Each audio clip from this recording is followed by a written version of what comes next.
friend Carrott and called Paul. I knew for quite a while, on and off because we played on and off with each other. And so when we started doing more educational programs, I asked him to be a part of the educational program. I mean like that, like, I had a conversation with one musician once, and he felt I was being condescending to music and stuff. It's not that, it's just I realized that's just a form of expression. So whatever you use that's just a form of expression. And that's what you use, but it's not the end all of who you are. For me, it's not the end all of who I am as an individual. It's just a way of expression because you're using another instrument that doesn't talk or walk or anything like that. You got to make it talk and walk and all these things like that. So a lot of great musicians, John Coltrane, all of they, that's just what he played through. But their thoughts were really in different areas of life, and they liked different things. Even heard a conversation the other day with Kanye West. He said the same thing too. It is. It's true that that's just the medium that people see you come through. That doesn't mean that's who you all totally are just that. But as younger, I definitely entrenched myself because I wanted to be able to get to a certain level where I felt I had a certain command. And it's always, for me, it's always like you're starting all over again. not in a negative way. It's just that there's so much to learn. There really is so much to learn about yourself, and then relaying that to the musical instrument. They were friends I knew. Some I didn't know. Like Misha, I didn't really know. I went out and saw him, and actually it was in Harlem. And so he was playing with a friend of mine named Willie Martinez, great percussionist, and so I liked the way he played, and he understood the concept of playing how to play Afro-Cuban or Latin jazz music, so I asked him to be in the ensemble to play.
When I started, I was 6 years old, and I started with classical music. So for many years, I played strictly classical music, and then I switched. When at a certain point, I was playing both classical and jazz, and then I just switched to jazz. My parents, they brought me to music school, and I loved it. So actually, it was my parents' choice, not my choice. Yeah. And I'm very grateful that they brought me to music school. I guess they noticed that I was always interested in music. I was singing and whistling, and so they brought me to music school, and this is how it started.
35 years or more.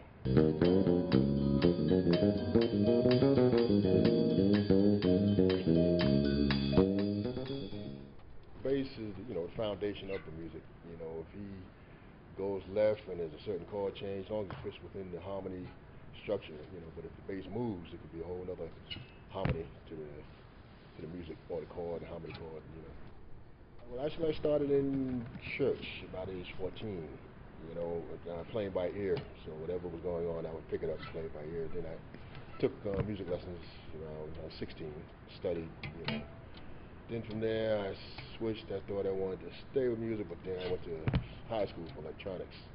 Oh. So I didn't really pick back up music and study music until I went to college.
I'm Bryan Carrott.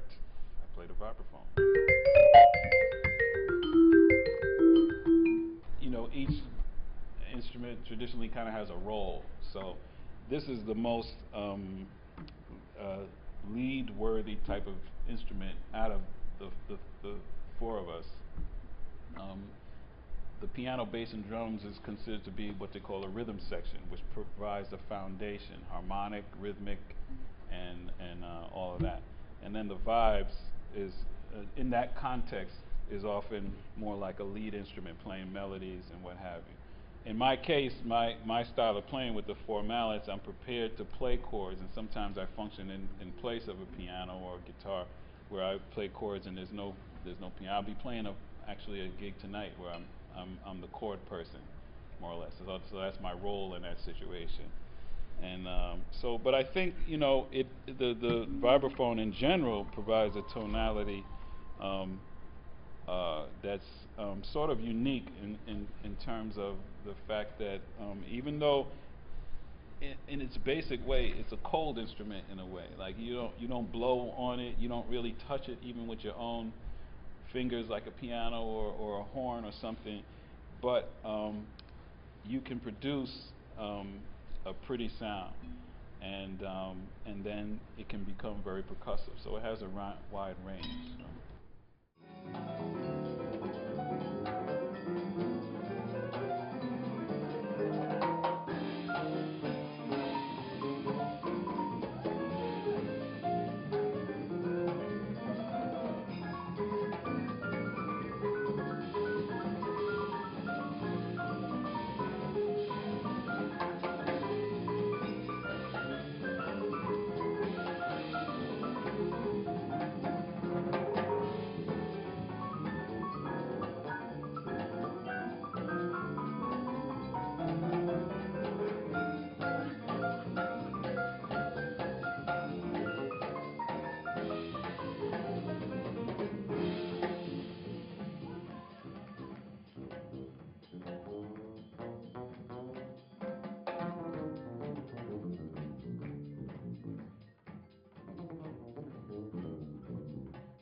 still want to do what you want to do, you know, because they came to see you do whatever it is you do. And so it's not condescending to your audience at all, you know. But you do want audience reaction or integration with you, so that it does, you feed off of one another, really. So usually a lot of us have played, growing up, specific in the music, we played dance music. And there was very important because they're dancing, you know, and I always like that synergy between the dancers and the musicians. Exactly. Still today, you know, it's dance music, popular music is based off of dance music.